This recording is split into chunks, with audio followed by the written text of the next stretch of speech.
From Injury to Peak Performance, Rugby Training Secrets with Georgia Cass. Welcome back to the PT Profit Podcast. My name is Chris, and today Beverly is bringing on Coach Georgia, who is a Accelerator alumni and a fantastic coach who specializes in helping female rugby players.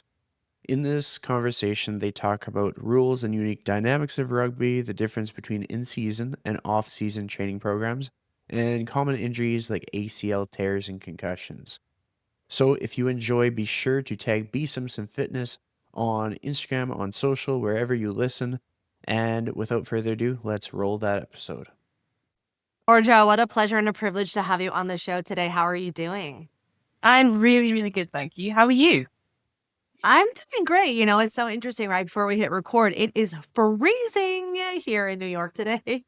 We are dying. I feel like, oh my gosh, is spring actually going to come? Who knows? I mean, it's on its way. Here it's lovely and sunny, so it's definitely on its way. It's on its way. It's on its way. Okay, so let's go ahead and dive in. Can you share with me, for those of us on the stateside, can you share with us a little bit about rugby, the sport specifically, and how what is a in-season training protocol look like for rugby professionals and off-season? Can you just share with us a little bit of the details behind the sport itself? Sure. So rugby generally is played with teams of 15. That's how we see it most often. But we also have rugby sevens, which is the Olympic version. It's much shorter, 7-a-side. That's the main difference. It's very counterintuitive in that you have to run forward and pass backwards, which when you're first learning is so confusing because you're just like, what? Throw the ball forwards. This makes no sense. But it also means that it creates a really interesting game, where you have to play very tactically and intelligently in order to do really, really well. So it's a fascinating game to learn about. There are so many laws and rules and stuff, but that's a whole nother avenue that we don't need to go down right now. And the season generally runs from, well, in this country anyway, from around September to right about now. So we're just kind of coming to the end of the season now. I've got my last game actually this Sunday coming up, which is just really exciting, but also kind of sad because I don't want the season to end. But also I kind of need my body to recover. And this is the thing, is that we need to support the body in this game because it's very physical. It's full contact. You tackle people to the ground. You show no mercy. You run through them. You've got to have a tough, strong body to be able to do it. So part of my business is writing programs for female rugby players because there isn't a huge amount of support for the female players out there. And so an in-season program would look like we're building power, speed, injury resilience into it, but also balancing out the fact that you have to play a game either every week or every other week, an 80-minute game, which you then have to factor in recovery time. So it's like balancing that training and building up the strength with the recovery so that you can actually play at your peak. And then in the opposite of that, an off-season program would look a bit more like, how do we get back anything that we might have lost over the season? How can we add mass now that we're not on the pitch once a week? Because rugby players do tend to lose a bit of mass over a season, and being big is generally a good thing for a rugby player, regardless of your position. Muscle mass is always going to be a good thing to have. So yeah, in the off season, it would be much more like, let's amp this up. Let's really get you back to the start of the next season in September. You are beyond where you were at the end of the last season, if that makes sense.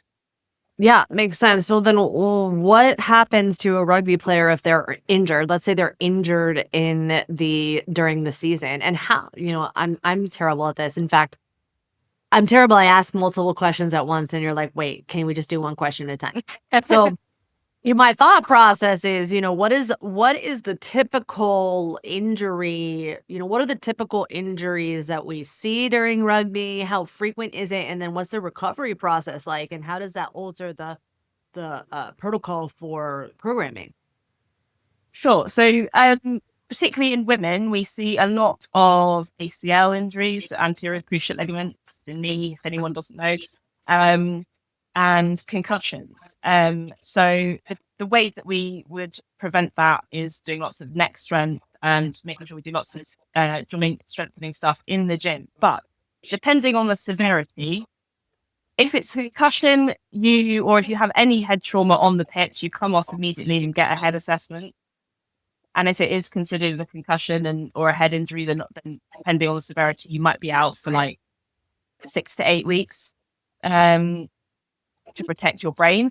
And that is not something that we can't really edit a program to help a concussion improve after it's happened, but we can prevent it by doing neck strengthening. Because if you just spend like 5 minutes doing neck strengthening, a 1% increase in your neck strength is a 5% reduction in concussion risk. It's like quite a big thing that is worth a lot of time and effort.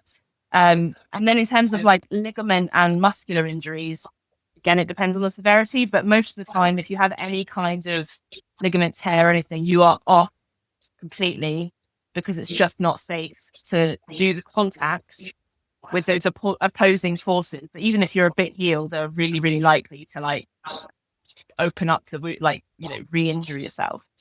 So then I would build in working with a physiotherapist and a physical therapist so that we build in really slowly, starting to reconnect those muscles, those neurons, all the things that do break in those injuries, and slowly build it up. And then continue those protocols within your main training program, even after you're healed. Because ligaments, for example, never go back exactly the way that they were. They never shorten again because they don't contract. So once you've pulled your ankle, once you've pulled your knee, the only thing you can really do is let it heal, but then build the strength around the ligament to make sure it doesn't happen again. So that would be how I would alter my programming based on that. So how did you get into rugby? Like what's your journey for the love of the sport? Have you been injured? Like, how did you get here? So I've always loved watching it. Like since I was a kid, I remember, running around the living room when my dad was watching it being like, oh my God, this is the most exciting sport ever. But it was never available to me at school or anything. It was only available to boys, which for a lot of people my age is the same. And it's still kind of is happening. Like I meet a lot of young girls who really want to play at school and aren't allowed, which is frustrating, but it is slowly changing. But I've only been playing the last 3 years. Is the sort of time I actually managed to get in. And I have been injured. So I sprained my ankle. I was running down the wing of our home pitch last season around this time. And I got tackled really hard from the side. And that's just one of those things that happens. Went over my ankle, immediately knew I'd done something horrible. I was at the bottom with all these players on top of me. And I was just like, I could see this other girl who was on the floor opposite me. And she was like, are you okay? And I was like, no, I'm not okay. This really hurts. So I worked really hard, like over the next sort of 6 to 8 weeks with my physiotherapist to rehab because I really didn't want to miss the end of the season. That sprain was a very bad sprain, and I did miss the end of the season, but I then spent the whole summer basically, I was like so determined. I was like, this ankle is not going to sprain. I was just so determined. And funnily enough, after then building in loads of ankle strengthening stuff into my program generally, about a month ago, I sprained my other ankle on the same pitch with the same tackle, but I'm playing this weekend because the sprain was far less severe because I had spent so much time and effort making sure that both of my ankles were really, really strong. So now, even if the injury itself isn't completely preventable, the severity is much, much less. So I now don't have to miss our final game. It's all good. Yeah, that's basically my journey into rugby. Okay, amazing. Congratulations. I mean, but ouch. Yeah, ouch. Ouch. Yeah. Now, one of the things that you said I think is really important, and I'm just curious your take on it, and how do you were talking about the differences between, female rugby players versus male rugby rugby, like it's just a very split dynamic, I guess, where you're at, which, we have the same thing here in the States for different sports. But I'm curious, is there a different approach for female players that you use that I think is different than the male players? Yeah, I mean, mostly because I got really sick of seeing like cookie cutter programs that were just like, here, this is going to work for you. This is amazing, but it's all designed for men. Every single picture was a man, and we know that there are differences between women. We know that there are differences. Women are not small men.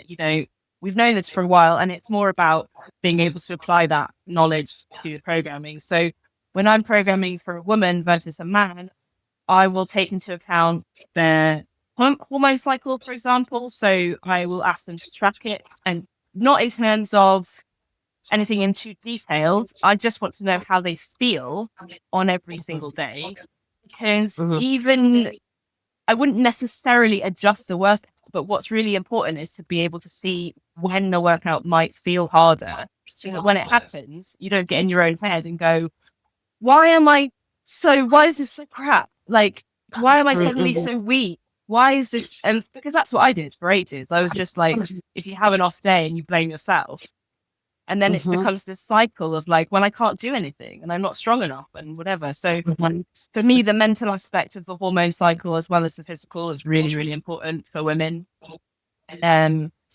Confidence and support when you're in a really, really male dominated sport. It can be really intimidating to turn up to rugby clubs and places. So I always try and find and then also within the programming itself, I will look at areas where women are more likely to be injured, where we're slightly weaker in general due to our physiology, and just make sure that we really focus on those areas. So for example, we tend to have much, much stronger legs in relation to our upper body. But part of one of the massive aspects of rugby is tackling. And if you have no upper body strength, your tackling is going to be rubbish. So it's kind of like, how do we build in that like strength, that rack, so we can get people to the ground, and then injury prevention, like neck strength, as I mentioned before, because women hate to train their necks, and it's really important. So yeah. So when you're training your neck, are you talking about mobility, flexibility, or are you like also talking about like adding muscle there and strength? Both, yeah. So I mean, what I tend to do is, like, a really basic example would be to like bring your hand to your head and just push, and then go either side, like all around. That's like level 1. And then you might do one where you're like hanging off like you say, you lay on a bed with your head off the edge and try and keep it all in a neutral position. So that would be level 2. And then you might have a resistance band around and like attached. And then you can like do a little chicken. Like, you look ridiculous. Like, it's not a cool thing to do. But you might do some rotations, just anything to apply gentle force to your neck, but whilst also making sure you can keep your head in a neutral position, because then you're not going to hurt yourself doing it.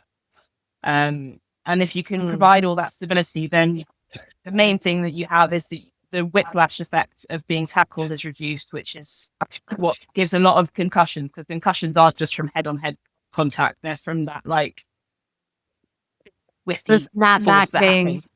Yes. So we try and prevent that, which is why helmets don't really work. And it's why you never see you don't see rugby players really ever wearing. I mean, we have some people wear scrum caps, but that's more to prevent like pressure and contact. But rugby players don't wear helmets. Helmets don't work? Well, I mean, they don't not work, but they don't work to prevent this bit, which is a major component of concussion rate. And like, so you don't see. Like, the concussion rate in rugby is not higher than in American football, but that's more to do with the rules, because in rugby we had huge rules to prevent concussion, whereas in American football you're kind of allowed to do whatever you want. What are your rules in rugby that's different than American football? So you can only tackle the person who's carrying the ball, for one. So every other player is safe. If you tackle someone who doesn't have the ball, you're off. That's not allowed. You're not allowed shoulder to head or head on head contact. It's looked at, and if it's deemed to be an accident, you might not get written up. But if it's deemed to be something that you could have prevented as the tackler, you will get in a lot of trouble. You'll get a red card or a yellow card. So generally, they want you to tackle sort of here or below, and in the lower levels of the game, it's recently been lowered. So now you have to tackle below the sternum because they're trying to reduce concussion rates in like the grassroots game. And they're also increasing the sort of intensity of head assessment. So you go off, if you have any head-on-head contact, you go off, you get assessed by a physio before you're allowed to come back on. So there's a lot of stuff like that. I see. But the concussion rates are the same or comparable. I think so. To be fair, I need to look at I'm not entirely sure, but last time I looked, it definitely wasn't higher, which I think a lot of people expect because we don't wear protection. They kind of expect it to be like much higher. Yeah, not in the same way. Yeah.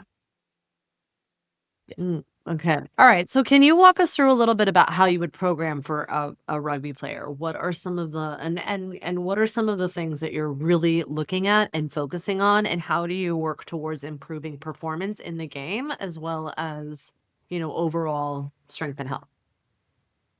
So, first of all, I'd look at I get them to if I had a new client, I would get her to test where she currently is. So I want to know what her max strength is in things like a squat, a deadlift, a bench press, her max speed in a 10-meter sprint.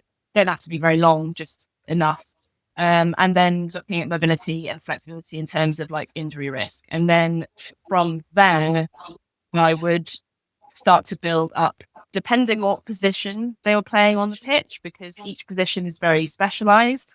And even though, for most of the match, you're going to come up against the same obstacles and need the same sorts of levels, there are certain things for example, if you're a forward and you're in the scrum, you're going to need a lot more horizontal push power than a back who needs to be able to run with speed and dodge past players. So there's those elements. And then I would basically build their program from there. So I usually program in for an in-season program, no more than 3 strength-focused workouts a week, which doesn't sound very much, but when you're also going to train with your team and you also probably have a match that week, it's plenty because you need the time to recover to make sure that you actually can perform. And the thing that I find with so many women in particular is that they go, well, I just feel like I just need to get in the gym because I don't feel strong and I just need to keep going and keep trying. And they feel crap and they never get how they want, and they constantly feel like they're letting themselves down. And so I just try and reel it back and go this is all you need to do. 3 workouts. We'll make sure we include all the main aspects. So we'll always include a lot of single leg stuff because rugby, you're not hardly ever using both your legs at the same time in a rugby game.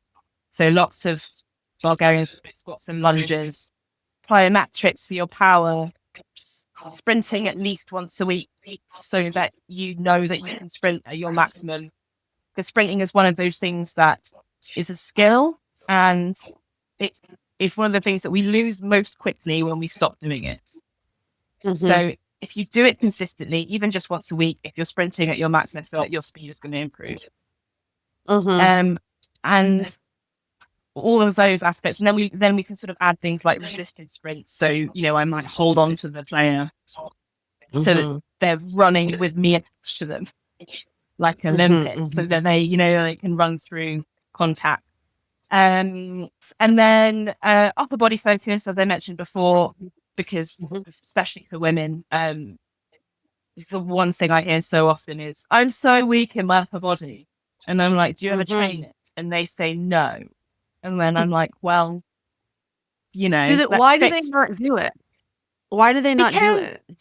Because it feels, I think because initially it sucks because, we are smaller in the upper body compared to men. And when you see a man be able to pick up a big weight straight off from having not really done anything in the gym, and, women do tend to be stronger in the legs, and you suddenly pick up this tiny weight and it feels like a massive thing and it's really demoralizing. So I'm just trying to sort of say, well, it doesn't matter that you start on the small weights because you will get there, but you have to start at the beginning. Everybody starts at the beginning. Everyone's beginning is different. We just have to find where your start is and then build from there. And trying not to get people to compare themselves to others, which I say that knowing full well that I am the worst for it myself. So it's quite good. I'm learning a lot about how to be with myself from my clients, actually. So we need to talk. I do want to talk about those two things, right? Which is this idea between, performance and talent, right? So, and what I tend to find, at least for me, in terms of, like if I take it to the theater world, which is my background, right, is that you've just got people, or when I say performance, let me rephrase, I meant skill, right? You can acquire skill, but there's also this level of talent that seems to be like what, at least for me, it would always feel like, oh, that separates the other people because they're just more talented than I am. Right? So how do you navigate between what is skill, what is talent, and what is going to, what is really actually needed to get someone from where they are to, playing professionally, as an example? So I really like that question. It's a really cool question. And personally, I do think that one of the most valuable things that you see in a rugby player is less about skill. Like you have those players that are clearly just they've played it their whole lives and they're geniuses and they just seem to flow and it's amazing. But most of them aren't like that. And one of the most valuable things I think is work rate. And you hear them, you hear the commentators, even in the professional games, going, oh, such and such has got an incredible work rate. All they mean is they get tackled. They are already off the floor in 2 seconds and they are making the next tackle. And they get up and they make the next tackle and the next, or they're always there. And for a rugby team to have players like that, I'd say that's more important than being naturally talented at the game. And in order to do that, you need to be really, really well conditioned. You need to be strong so that when you've got someone on top of you on the floor, you can just basically get up like they're nothing and get them off you and get onto the next stage. And also have the confidence and the mental strength, even when a game isn't going well, to just keep getting up, keep making the hits, regardless of what's happening. So yes, skill it's a very skillful game, and if you are naturally talented at it, it's an amazing bonus to have. But I wouldn't say, if you're listening and thinking you don't have a natural talent, I wouldn't say that should put you off, because I think it's far more about attitude and work rate than anything else. Especially if you're trying to break through up to the top levels. So would you say that the people who are at the top levels, it comes down to their work rate and their skill acquisition versus just sheer talent, right? They have to be talented and work rate. It's not just talent up there. Yes, exactly. Yeah, you have to work hard. Otherwise, it's such a team sport. You're putting your body on the line for your team. If you're not willing to do that, no one's going to want to play for you or with you. So yeah, you gotta be there for every time you can, basically. With the pros that you work with, have you ever experienced someone where you've felt like, oh my gosh, they have such a huge heart and they want to do this, but have you ever felt like the talent's not there? No, thankfully. No. No. Yeah. I think if you are pushing to get into a certain elite level of rugby, you've probably been playing long enough already that you kind of know. Yeah, sure. So there's I think I would see that more in the grassroots level, where people are really, really keen. But you just know they're going to be great at the grassroots level, but you just know that they're probably not going to get any further than that, and that's fine. They use the game for what they need. They get fun out of it. They get exercise on the weekend, and it's an excellent thing. And they have more fun. Yeah, exactly. It's fun. It's supposed to be fun, enjoyable. And even when you have rivalries on the pitch, everybody at the end of the game, you finish, you shake hands, and you go and have a pint, and it's absolutely fine. Yeah. So it's more for the love of the sport and have fun and stay healthy and strong. Exactly. Yeah. Than it is to like play in the Olympics. Yes. I think Olympics is a pretty lofty goal for most people. I get it. What do you, what are your goals with your sport as an athlete? What do you want to do? If I had been able to play rugby as a teenager, I think I would have had much bigger goals than I do now. As it stands, I've come into it. I started playing when I was 30, which is too old for most people to most people, like, even on my team, which is, we're not that high up or anything. I was talking to one of my teammates the other day, and I was like, "Oh, how old are you?" And I thought maybe like 27, just turned 20. And I was like, "Oh my God, I am a million years old. This is just..." So, if this conversation was happening 10 years ago, I would, I'd like to think that I would have maybe got the Premiership, and because I have the work rate and I work really hard on my fitness and my strength and stuff. But yeah, I think sadly I've missed my window. So anything else? No. This is what you're meant to do. I was just curious for you. Yeah. Okay, so something I want to touch base on. You were talking about recovery.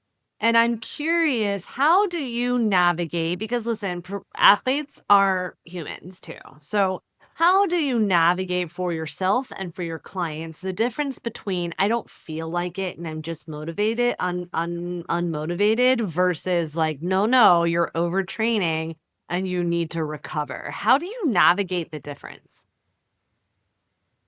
It really depends on who I'm talking to, because I'd say everybody requires slightly different motivation. Like, some people require like a really gentle hand where you're like, "Look, I know this is really what you want. I know you really want to be on the, on training today. I know you want to be on the squat rack. Like, you played a game yesterday. Maybe let's do this instead." And even if it's like not totally resting, if they're really determined to do something, then I'll be like, "Well, maybe do this. Here's a few little things that are quite light, that will do you some good, make you feel like you've done something, and you're not going to go insane." So how I would approach recovery would depend entirely on who I'm talking to. So some people require a gentle hand, and they all be quite determined to still do stuff. And it's less about, preventing them entirely from doing it. And because you really can't control what everybody does, and they wouldn't want to. But I could say, maybe don't go and do your normal workout. Maybe here's a handful of things that we can do that you can still feel like you've done something, but you're not going to go overboard. And it might be some mobility on like a bit of like cardio, or just really deloading all your squats so that you're squatting really light, or whatever it is that can work. Other people, I just have to go, "No, stop." because they just won't. And over the past few years, I've got better at that. I used to be much more like passive with my, if I was getting annoyed with somebody. But I'm not anymore. I'm just like, you know what, you just have to listen to me. And if it's something that's going to work, if it's a tone that will work to that person, then I will just be quite harsh and be like, you're not doing anything today. Go home. Yeah. Go and stretch. That's it. Yeah, that would be the difference, I think. Okay, got it. So what are some of the signs that someone can really pay attention to help them realize that potentially they're overtraining and they need to recover? So one of the main things is like little injuries that won't go away no matter what you do. So most people will pick up some sort of niggle in a rugby season because of the, physicality of it. But if it's not healing at all in between your games, you're probably overexerting it. So that's a really good sign. In women, another one is whether you're eating enough and how fatigued you are. So like, I know a lot of women that will train no matter how tired they are, no matter how crap they feel, because they feel like they need to turn up and do it. And actually, an example, I did it recently. A few months ago, I was going to play a game. I was having a really bad mental health week. I was feeling like I knew I hadn't recovered properly. I knew I hadn't because I was feeling tired. I was cranky. My little niggles hurt more than normal. And then it came to this game day, and all of that kind of came into one big pile, and I was extra stressed, and I had the worst game I've ever played.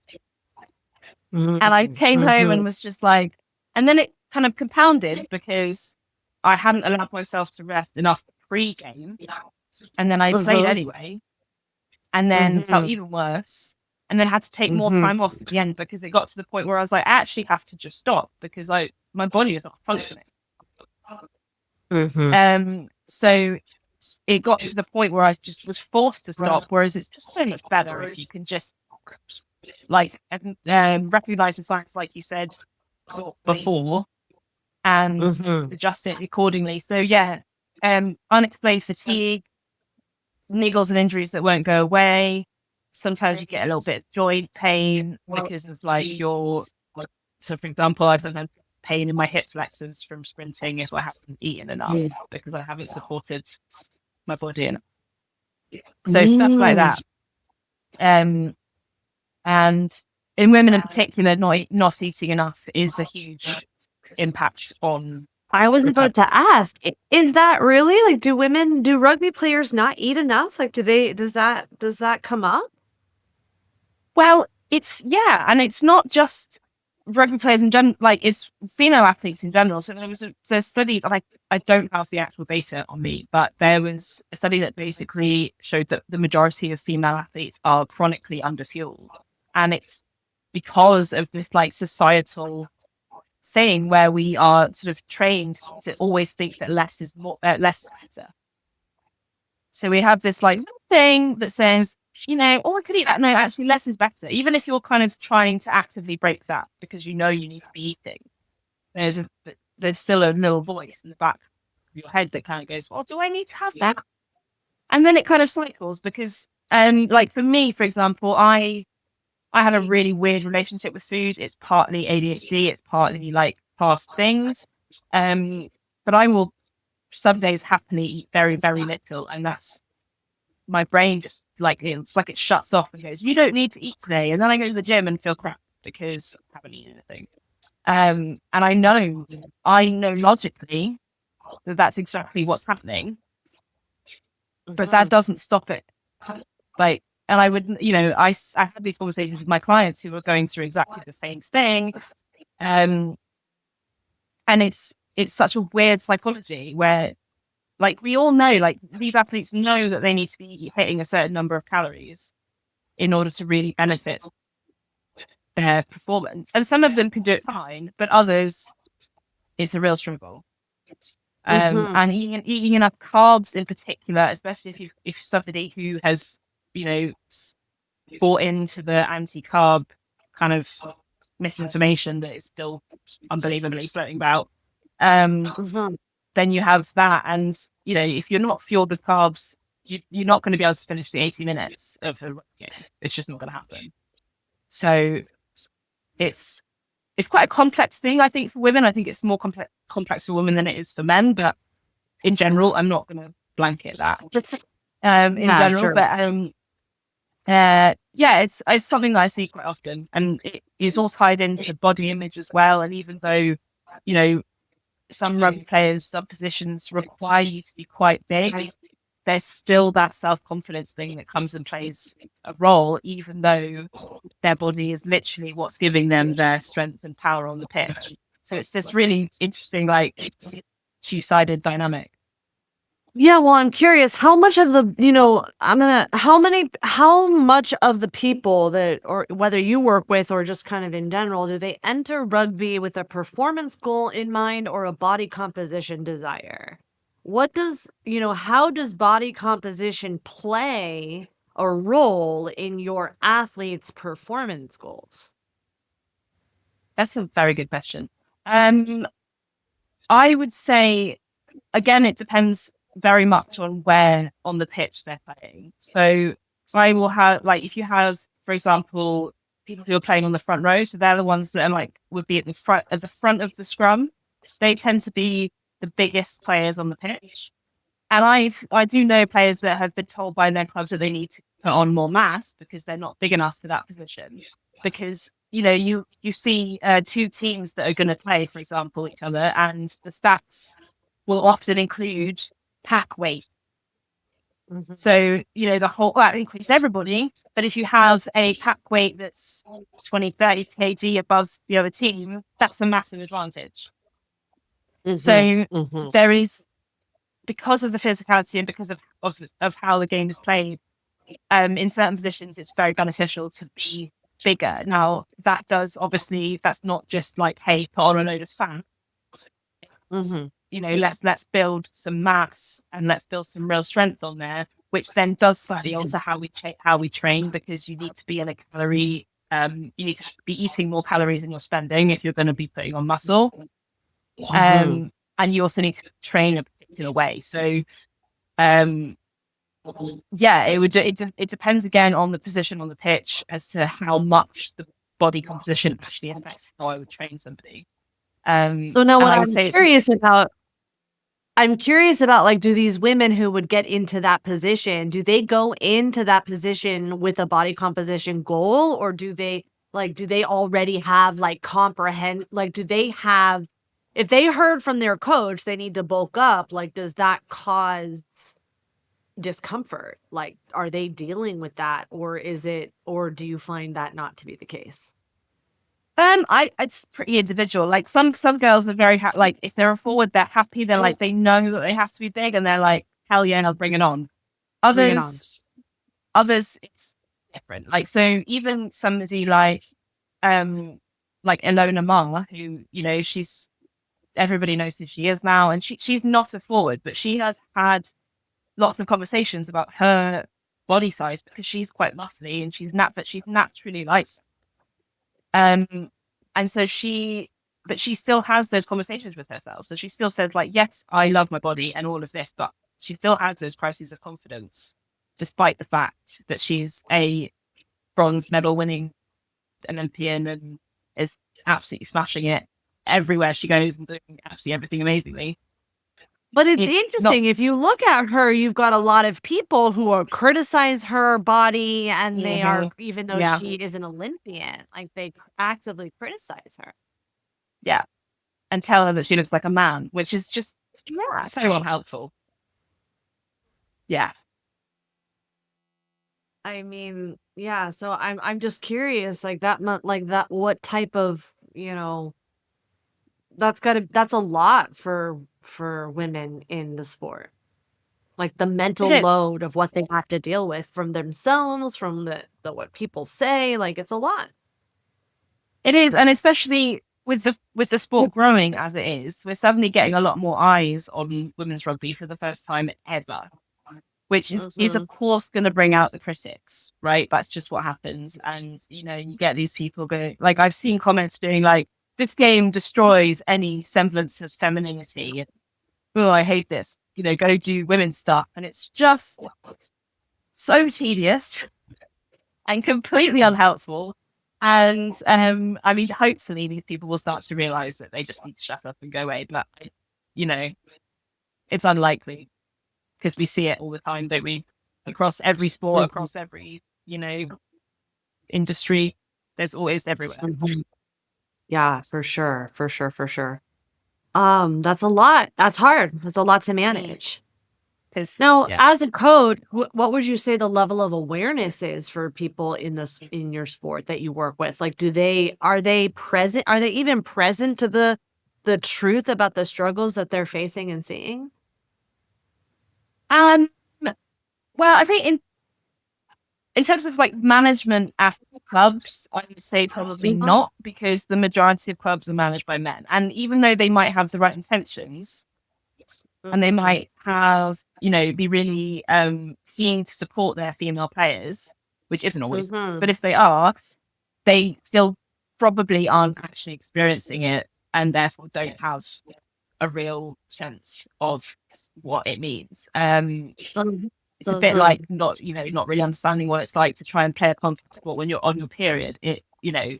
Something else that sucks, right? So, and it's a sort of, I think we need more women in the sort of managerial higher up roles who can kind of start to voice these and start to support the players further down, because especially, some of the girls I work with are, they're coming up through the levels that are, teenagers and going through a lot anyway, a lot of emotional struggle anyway, regardless of suddenly being criticized by men they don't know about something they don't know about. It's crazy, and it's just sort of making sure there's enough support for their mental health. There's a community of girls around them who can actually really provide that. I think is really important. Otherwise, I think girls are just going to get put off, and then we're going to have people starting to play and then giving up before they've even really got anywhere, because it's a horror. They don't want to be in that environment. Totally. Okay, so I definitely want to be very mindful of your time. And so thank you for pouring into me and into the community. And so for those of you who are tuning in and want to go deeper with you and learn more from you, where are some of the best places I should send them? So you could pop over to my Instagram, which is lifthair_strength, and where I have most of my content, or lots of free content there. I also have TikTok, which is at just lift hair strength, and then my website, which I'm adding to all the time. It's starting to have some longer stuff on there as well. So that's lifthairstrength.co.uk. And you can contact me on any of those platforms, send me a message, and if you have any questions, I can answer as best I can. And you have some really awesome free trainings too, so I'll make sure that we link those up as well, because some of those trainings I've watched personally and they're really good. So we will make sure that we link. Yeah, we'll make sure we'll link all of that up. Amazing. So thanks so much for hanging out with me today, girl. It's good to see you. Yeah, it's so good to see you. Thank you for having me.